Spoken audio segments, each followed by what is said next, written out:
नमस्कार। इस वक्त देश भर की सियासत में बुलडोजर और लाउडस्पीकर की गूंज है। महाराष्ट्र में लाउडस्पीकर से अजान के जवाब में हनुमान चालीसा से शुरू हुआ बवाल एक महिला सांसद और उनके विधायक पति की गिरफ्तारी तक चला गया।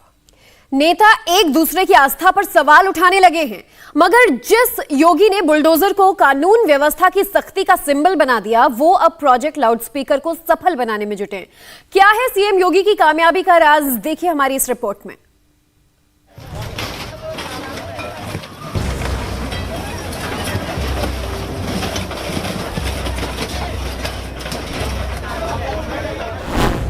बाईस में बुलडोजर और लाउडस्पीकर।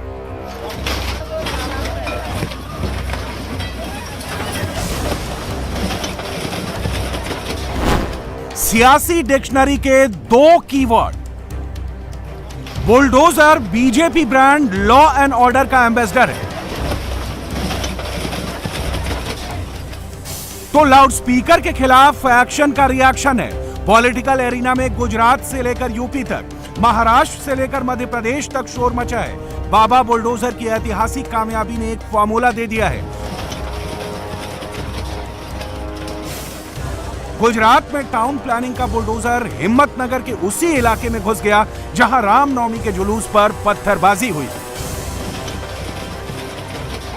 गुजरात में खंबात के बाद अब हिम्मतनगर में भी चल रहा है बुलडोजर। आपको बता दें, ठीक उसी जगह पे ये है छापरिया विस्तार, जो जहां से रामनवमी की शोभा यात्रा जब निकल रही थी तब उस पर भारी पथराव हुआ था, और उसके बाद आप देख सकते हैं यहाँ पे ये कार्रवाई हो रही है।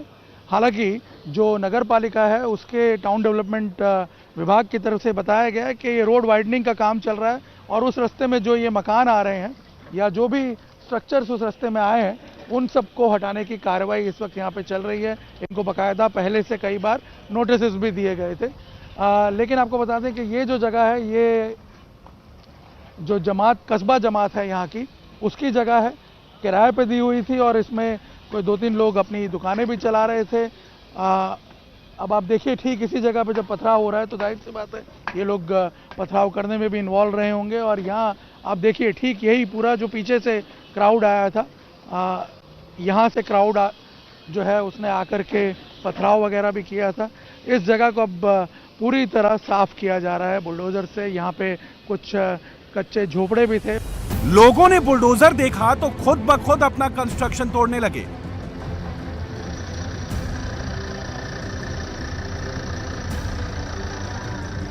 टाउन प्लानिंग डिपार्टमेंट का कहना है कि उनका एक्शन किसी तरह का रिएक्शन नहीं, मगर गजब संयोग है कि जिस सड़क पर बुलडोजर एक्शन में दिख रहा है, ठीक उसी सड़क पर पत्थरबाजी हुई। शक जाहिर किया जा चुका है कि बिल्डिंग के लोग भी पत्थरबाजी में शामिल हो सकते हैं। पॉलिटिकल मास्टर्स का अपना संदेश होता है, मगर सरकारी अधिकारी की एक सधी हुई जुबान होती है। नवनीत भाई, ये बताइए कि ये कार्रवाई आज ही क्यों? नहीं, आज नहीं, ये तो 2014 से कार्यवाही चल रही है। एक्चुअली हमारा 3 टीपी है, 2, 3, 4। This is the part of the TP 4। आगे आप देख लीजिए, हमारा रोड का मेटलिंग का ये सब काम खत्म हो गया है। अभी यहाँ हमको बॉक्स कटिंग ये सब करने का था, इसलिए यहाँ हमको 12 मीटर मिलता था। एक्चुअली टीपी का रोड 15 मीटर का है, तो ये 3 मीटर का हमको ये डिमोलिश करके हमको रोड ओपन करने का था। ऐसा कोई, this is not the any encroachment drive, this is the activity of the TP opening, TP 4 opening. और ये तो हमारा ये इसलिए सवाल उठता है क्योंकि अभी कुछ दिन पहले देखो उसमें ऐसा है कि एक्टिविटी तो हमारी 2019 से सभी रोड ओपन करने की चल रही है। अभी बीच में ऐसा कुछ हो गया तो it is not a part of that. Gujarat में इसी साल के आखिर में चुनाव है। भूपेंद्र पटेल सरकार को विकास भी करना है और कानून व्यवस्था भी चुस्त दिखानी है, इसलिए इस संयोग का संदेश समझिए। सबसे पहले बाबा बुलडोजर के फॉर्मूले पर मामा शिवराज ने एमपी में फॉलो किया। अब तो आलम यह है कि दिल्ली में भी बुलडोजर चल गया, जहांगीरपुरी के उसी इलाके में जहां शोभा यात्रा पर पत्थरबाजी हुई। सारा बवाल हुआ। इस बुलडोजर को रोकने के लिए सीपीएम की वरिष्ठ नेता वृंदा करात आ गई।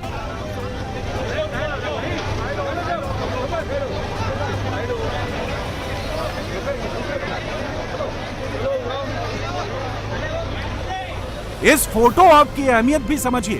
बीजेपी के अश्वमेध में लेफ्ट सिकुड़ता जा रहा है। बंगाल का गढ़ ढह चुका है। केरल में बीजेपी सेंध लगाने की पूरी तैयारी में है। तब वृंदा करात अपने नेशनल रेलेवेंस दिखाने के लिए ड्राइंग रूम से बाहर आ जाती है।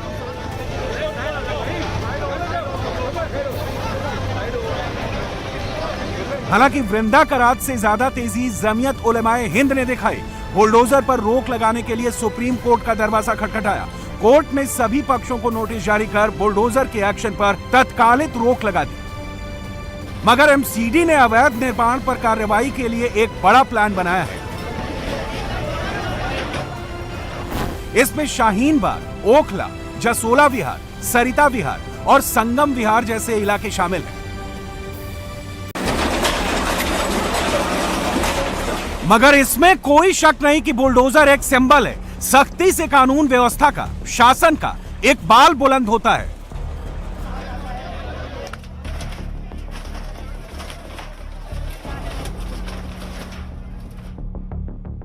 मध्य प्रदेश में तो शिवराज सिंह चौहान के तेवर अचानक बदले बदले से नजर आने लगे हैं। जबलपुर में अपराधी अब्दुल रज्जाक के खिलाफ, शहडोल में रेप आरोपी शादाब उस्मानी के घर पर बुलडोजर, रीवा में रेप के आरोपी महंत सीताराम दास के मकान पर बुलडोजर, श्योपुर में गैंगरेप के आरोपियों मोहसिन, रियाज और शाहबाज के घर ढाए, रायसेन में दंगा आरोपियों के घर पर बुलडोजर की कार्रवाई की गई।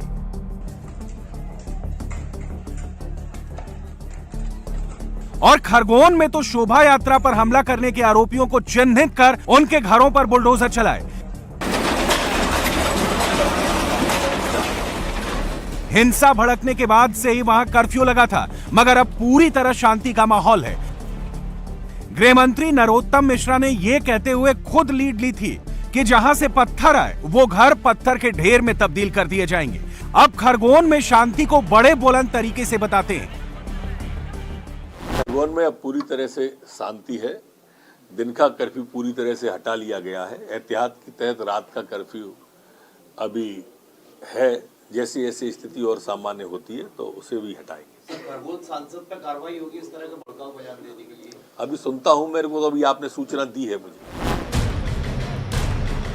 बुलडोजर के इस एक्शन पर एंटी बीजेपी गैंग लगातार आरोप लगाती है। एक ही समुदाय को टारगेट करने का इल्जाम लगाती है। सुप्रीम कोर्ट में भी यह आरोप लगा, मगर इसका करारा जवाब सॉलिसिटर जनरल तुषार मेहता ने दिया। मेहता ने कहा कि दिल्ली में 5 नोटिस जारी करने के बाद तोड़फोड़ शुरू की गई। मध्य प्रदेश में कार्रवाई से प्रभावित 88 लोग हिंदू हैं, केवल 22 मुस्लिम प्रभावित हैं। किसी एक समुदाय को टारगेट करने का आरोप सरासर गलत है। कार्रवाई के खिलाफ किसी पीड़ित ने कोर्ट में याचिका दाखिल नहीं की, केवल कुछ संगठन कोर्ट में अतिक्रमण हटाए जाने का विरोध कर रहे हैं। मगर मेहता के इस जवाब के बाद भी हैदराबाद वाले भाईजान और श्रीनगर की आपाजान लगातार इसे मुस्लिमों के खिलाफ एक्शन बता रही हैं। देखिए, ये तो बहुत अफसोस की बात है। ये मुल्क जिसकी बुनियाद सेकुलरिज्म पे बनी थी, हिंदू मुस्लिम भाईचारे पे बनी थी, आज इसी मुल्क के अंदर बीजेपी सरकार जो है बुलडोजर लेके न सिर्फ वो मुसलमानों के घरों को बुलडोज कर रही है, उनके रोजगार को बुलडोज कर रही है, बल्कि वो बाबा साहब अम्बेडकर का जो कानून था, जो उन्होंने हमारे आईन दिया था, उसको बुलडोज कर रही है। कोई कानून नहीं है पूरे मुल्क में, कोई कानून की कोई पासदारी नहीं है। जिसको दिल करता है वो जो करना चाहता है, कोई जाके बुलडोजर लेके किसी का मकान गिराता है, किसी का दुकान गिराता है, किसी का रेड़े पे जो वो सब्जी बेचता है उसको गिराता है, और उसके बाद उल्टा उन्हीं लोगों को जेल में डाला जाता है जिन बेचारों का नुकसान हुआ होता है। तो अंधा कानून चल रहा है, इस खुद कानून नहीं है। महबूबा इसे अंधा कानून बता रही हैं और बाबा साहब के संविधान पर हमला बता रही हैं। अब उन्हें कोई कैसे बताए कि जिस बाबा ने पहली बार बुलडोजर से एक्शन लिया, उस बाबा के राज में क्या चल रहा है। बाबा ताल ठोक कर कह रहे हैं कि रामनवमी हो या हनुमान जयंती, उनके राज्य में कहीं कानून व्यवस्था नहीं बिगड़ी।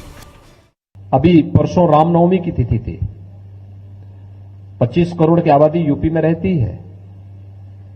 800 स्थानों पे रामनवमी के शोभा यात्रा थी, जुलूस भी थे, और साथ साथ इस समय रमजान का महीना चल रहा है, रोजा अफ्तार के भी कार्यक्रम रहे होंगे। कहीं भी कोई तू मैंने नहीं हुई। दंगे फसाद की बात तो दूर है। ये उत्तर प्रदेश की विकास की नई सोच को प्रदर्शित कर रहा है कि अब दंगा फसाद के लिए कोई जगह नहीं, अराजकता के लिए, गुंडागिर्दी के लिए, अफवाह के लिए कोई जगह नहीं है। उत्तर प्रदेश ने रामनवमी के अवसर पर मर्यादा पुरुषोत्तम भगवान श्री राम की पावन जयंती के अवसर पर साबित किया है। बाबा का प्रोजेक्ट बुलडोजर फिलहाल पूरा है और अब वो लाउडस्पीकर की ओर बढ़ चले हैं। पूरे प्रदेश में सीएम योगी ने लाउडस्पीकर उतरवाने का, साउंड नियंत्रित करने का इंतजाम कर लिया है। मजे की बात यह है कि इसकी शुरुआत उन्होंने अपने गोरखनाथ मठ से की। मठ में लगे लाउडस्पीकर की आवाज धीमी की गई, उनका मुंह भी जरूरत के मुताबिक घुमा दिया। मथुरा में तो कमाल हो गया। कृष्ण जन्मभूमि और शाही जामा मस्जिद एक ही जगह है। मस्जिद में लाउडस्पीकर से अजान होगी ही, मंदिर में लाउडस्पीकर पर भजन बजेंगे।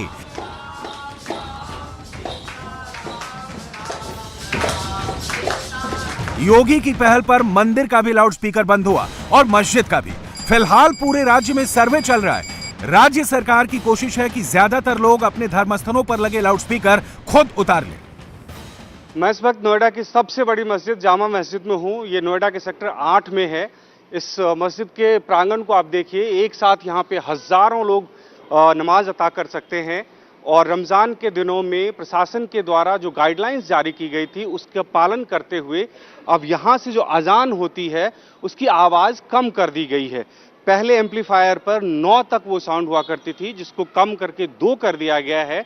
और इस मस्जिद प्रशासन से जुड़े हुए लोग हैं, उनका ये कहना है कि हम लोग जो भी प्रशासन के द्वारा निर्देश आता है उसका पालन करते हैं, कोई दिक्कत नहीं होती। पहले जो यहाँ से अजान होती थी उसकी आवाज़ दूर तक जाती थी, लेकिन जैसे ही यूपी गवर्नमेंट के द्वारा नया दिशा निर्देश आया और उस हिसाब से स्थानीय प्रशासन के द्वारा जो भी इन लोगों को ऑर्डर मिला है उसका पालन कर रहे हैं ये लोग। अभी कुछ देर पहले यहाँ पे अजान खत्म हुई है, उसकी आवाज़ हमने खुद देखी है कि बहुत कम थी। और कह सकते हैं कि जो सरकार के द्वारा ये कहा गया था कि कोई भी धार्मिक स्थान हो उसमें अगर लाउड स्पीकर पहले से लगा हुआ है तो उसकी आवाज़ बाहर ना निकले, अंदर ही रहे, तो कह सकते हैं कि वो जो क्राइटेरिया है वो फुलफिल हो रहा है।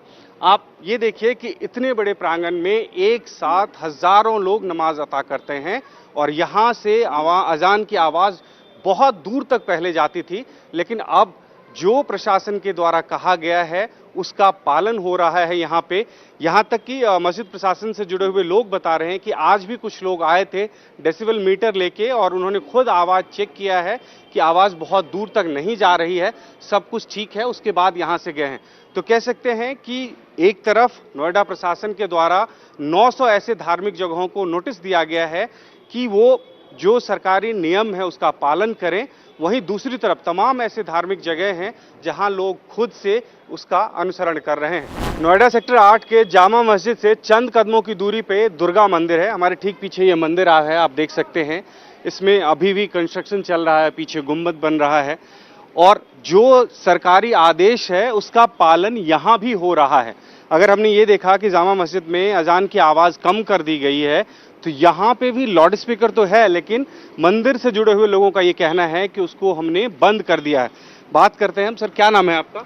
मेरा नाम भोला सिंह है। मंदिर का सेवादार के रूप में अध्यक्ष मैं ही हूँ। भोला जी, ये बताइए कि कब से बंद किया आपने? ये सरकार का गाइडलाइन जारी हुआ ना कि भाई मस्जिद और मंदिर से लाउड स्पीकर उतारे जाए, उसके गाइडलाइन के पालन करते हुए हम लोग मस्जिद में भी बंद है और अपना यहाँ भी कम आवाज में काम चल रहा है। यूपी में अब तक 778 धार्मिक स्थलों से लाउडस्पीकर हटाए गए हैं। 21,140 की आवाज कम कराई गई है।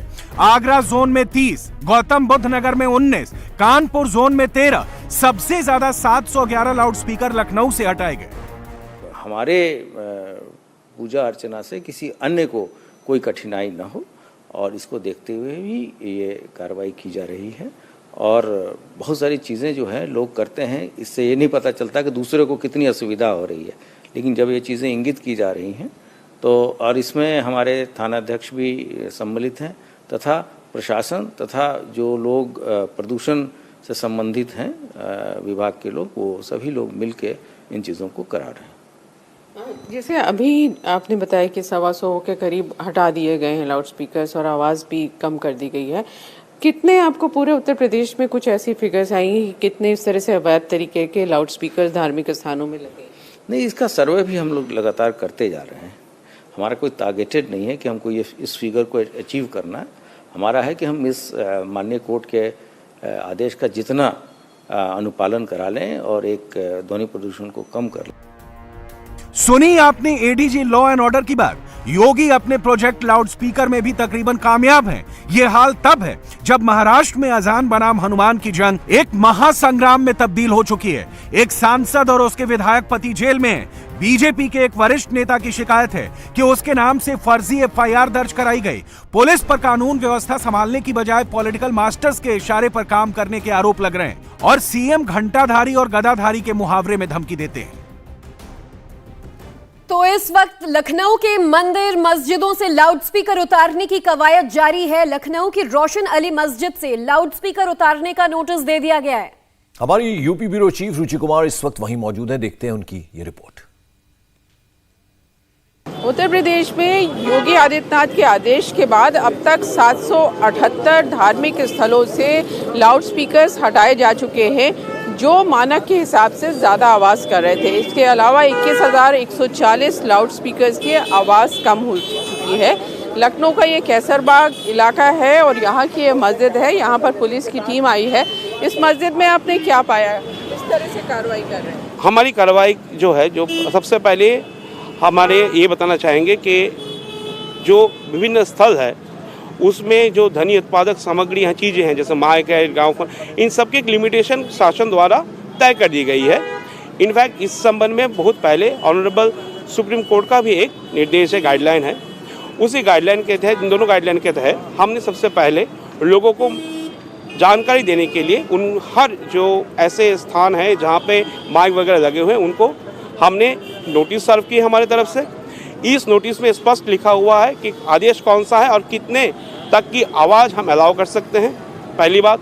दूसरी बात, ये नोटिस देने के बाद इन सारी जगहों पे स्थलीय निरीक्षण शुरू हो रही है। इसमें आपके हर किस्म के प्रार्थना स्थल है, जैसे मस्जिद हुआ, मंदिर हुआ, गुरुद्वारा हुआ, मैरिज हॉल्स हुए, लॉन्स हुए, जो जगह है जहाँ जहाँ पे ऐसे व्यवस्थाएं हैं जहाँ माइक है वो।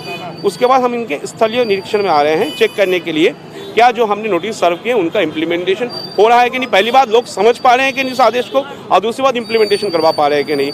जहाँ तक यहाँ की बात है, मौलाना जी यहाँ पे साथ नहीं है, यहाँ पे 4 माइक लगे हुए थे जैसे इनके द्वारा बताया गया है। 4 माइक यहाँ पे थे जिसमें से 3 इन्होंने हटा लिए हैं, अभी सिर्फ 1 यहाँ पे है। उसमें भी जो मानक है वो भी हमने इनको समझा दिया, उसी मानक के अनुसार ही ये उसको ऑपरेट करेंगे। धन्यवाद। जो नोटिस दिया है इसमें आपने काफ़ी डिटेल लिखा हुआ है कि ये थोड़ा सा अगर समझा दें। हाँ, इसमें बेसिकली जो गवर्नमेंट का ऑर्डर्स हैं और सुप्रीम कोर्ट की गाइडलाइंस है उसके रेफरेंस दिया हुआ है। Ambient air quality standards in respect of noise के बारे में बताया गया है। इसमें कौन से जोन में किस किस्म का आपकी आवाज़ अलाउड है वो है, और एक छोटा सा एग्जाम्पल हमारे तरफ से ऐड कर दिया गया है लोगों को समझाने के लिए कि किस चीज़ से किस किस्म की आवाज़ें हो सकती है। जैसे 120 डेसिबल लोगों को अगर समझाना है, बड़ा मुश्किल है कि ये आवाज़ कौन सी है। ये बेसिकली जब थंडर क्लाउड्स होते हैं, थंडर्स होते हैं, उसको 120 डेसिबल होता है।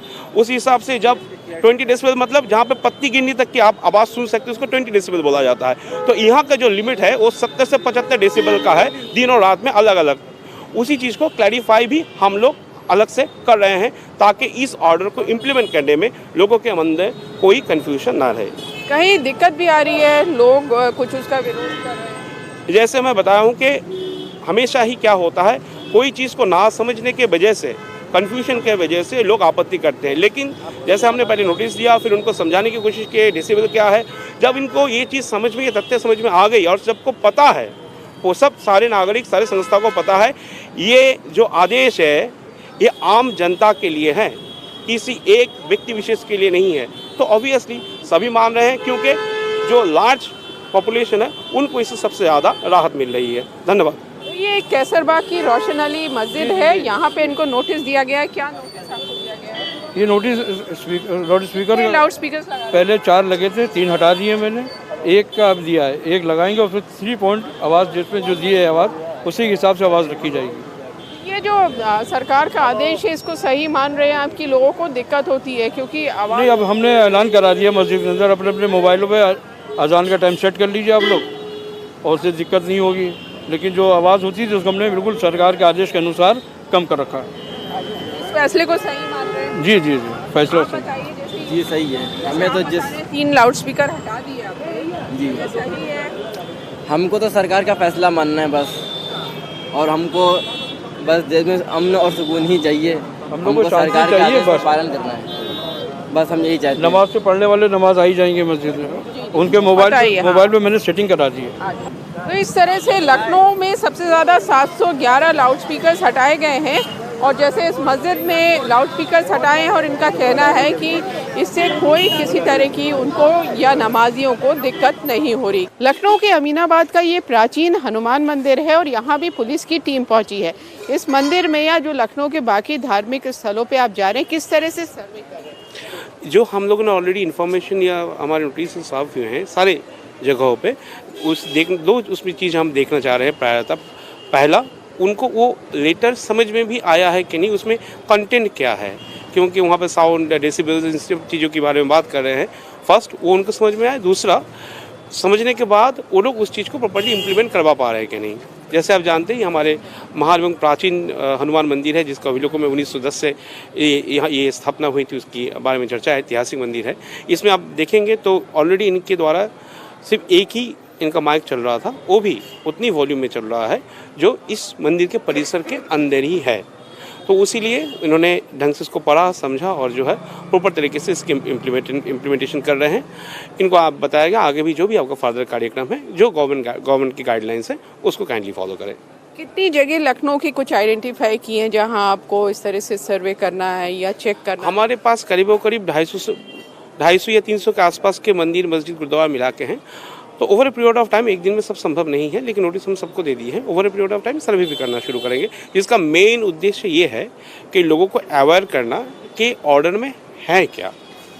आपका जैसे मंदिर है, ये जो सरकार का आदेश आया है, तो लाउड स्पीकर्स की क्या कितने आपने लगा रखे थे? मानक के हिसाब से था? हम लोग तो शुरू से मैम मानक के अनुसार ही, क्योंकि यहाँ बाजार भी है, अमीनाबाद बाजार है, मार्केट प्लेस है, लोगों को मतलब आवाज़ से डिस्टर्ब ना हो, इस वजह से कम ही साउंड हम लोग यूज करते हैं मंदिर में, और भक्त लोग ध्यान भी लगाते थे, इस वजह से उस चीज़। कैसा फैसला सरकार का मानते हैं? अच्छा फैसला है, ये तो अच्छी बात है, किसी को आपत्ति ना होनी चाहिए इस चीज़ से। इंडिया टीवी हर वक्त हर जगह डाउनलोड करने के लिए सर्च करें India TV news Google play store या ऐप स्टोर पर।